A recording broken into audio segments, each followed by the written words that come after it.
LCP, Assemblée nationale, en partenariat avec MGEN, Mutuelle Santé Prévoyance, présente État de santé.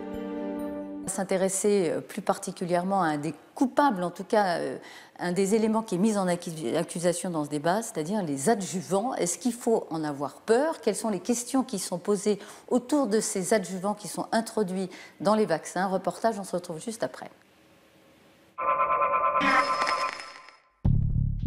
Ils ont mauvaise réputation.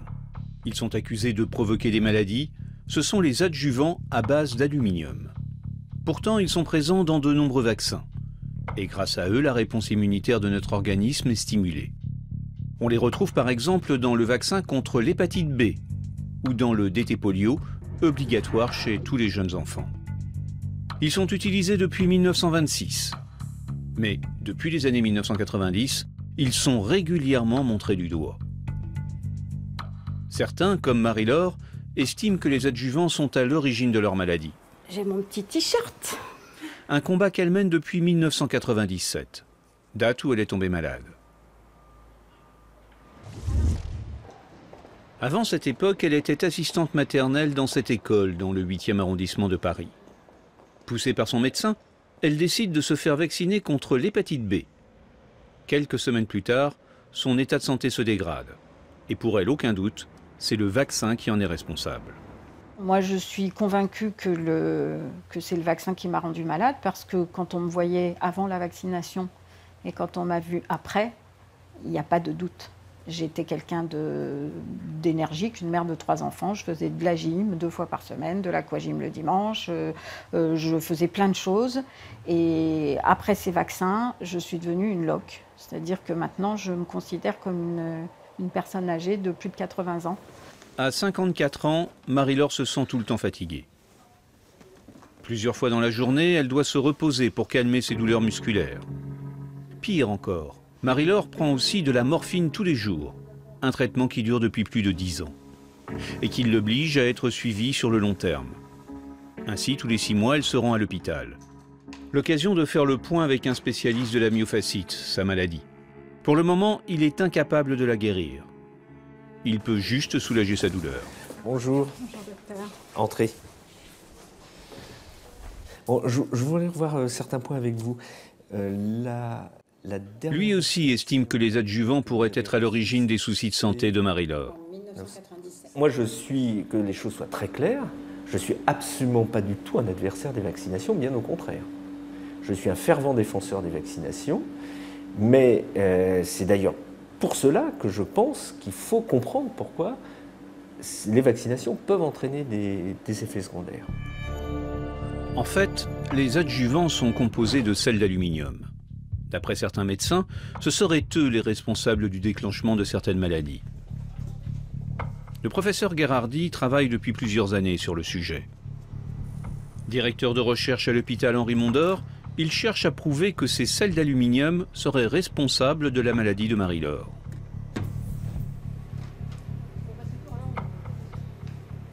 Et nos résultats montrent de façon la plus formelle que de façon tout à fait indésirable, l'hydroxyde d'aluminium persiste dans l'organisme, et non seulement dans l'organisme, mais à l'intérieur des cellules de l'immunité, et non seulement à l'intérieur des cellules de l'immunité au site de la vaccination, mais aussi à distance. C'est-à-dire qu'une fois qu'il est capturé par une cellule immunitaire, l'adjuvant est transporté à distance dans les voies lymphatiques, au niveau de la rate, et même dans des organes distants, notamment dans le cerveau.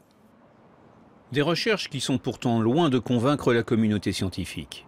Les autorités sanitaires ne remettent pas en cause la persistance des sels d'aluminium dans l'organisme, mais elles contestent les conclusions du professeur Gherardi.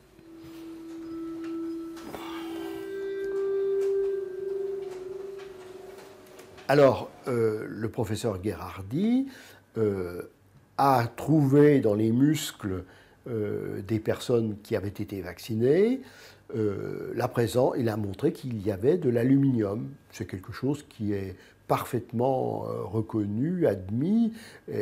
Voilà. Mais par contre, jusqu'à présent, personne n'a fait la preuve qu'il existait une relation entre la présence ou alors la persistance d'aluminium dans les muscles où on a injecté les vaccins et une quelconque maladie.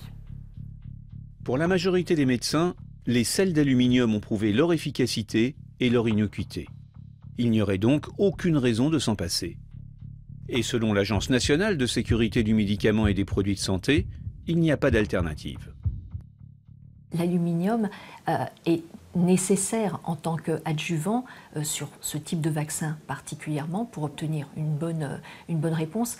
Et le profil de bénéfice-risque des vaccins, y compris ceux avec de l'aluminium, n'est absolument pas remis en cause. Il n'empêche que le niveau d'opinion favorable de la population sur les vaccins diminue. Moins 10% en 10 ans. Une évolution qui pourrait devenir inquiétante en termes de santé publique. Et si aujourd'hui près de 20% de la population serait défavorable au vaccin, il y a des nuances à apporter. Les 20% qui se disent défavorables à la vaccination ne sont pas défavorables à toutes les vaccinations. Et ça c'est quelque chose de nouveau. C'est-à-dire que l'opinion défavorable, elle est devenue sélective et porte sur 1, 2, 3 vaccinations qui sont à peu près toujours les mêmes. Ainsi, les vaccins contre la grippe et l'hépatite B sont les plus controversés. Pour le moment, les Français sont toujours favorables aux vaccins, avec ou sans adjuvant. Mais ils sont plus méfiants qu'autrefois. En partenariat avec MGEN, Mutuelle Santé Prévoyance, vous a présenté État de santé.